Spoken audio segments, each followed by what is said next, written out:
bientôt trouver des éléments faiblement radioactifs dans des pneus, des matériaux de construction ou encore des vêtements. C'est en tout cas la crainte de la CRIRAD, une association respectée dans le domaine du nucléaire. Elle a mis le doigt sur un arrêté ministériel qui rend possible des dérogations pour les industriels. Un recours a été déposé devant le Conseil d'État. Agnès Monteux, Benoît Gadret et Diane Richard.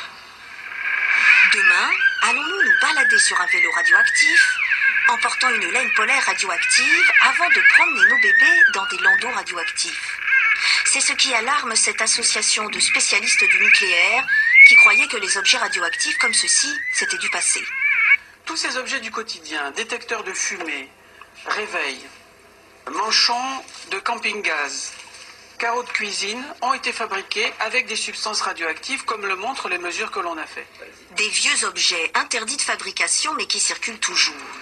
Aujourd'hui, seuls quelques-uns sont en vente, surtout sur Internet, comme ces petits porte-clés ou des objets phosphorescents fabriqués à l'étranger.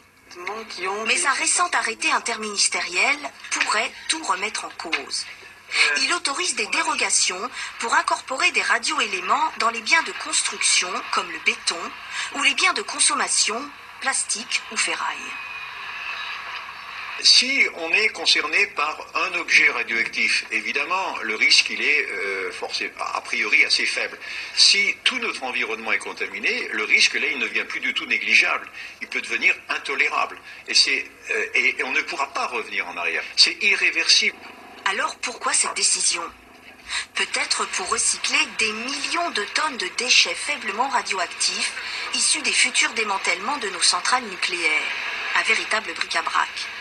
Ou pour améliorer la fabrication, la qualité de certains matériaux comme le ciment.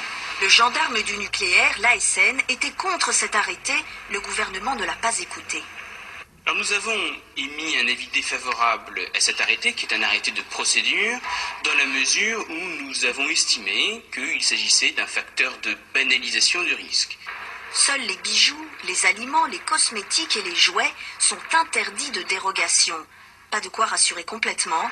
Un recours devant le Conseil d'État a été déposé.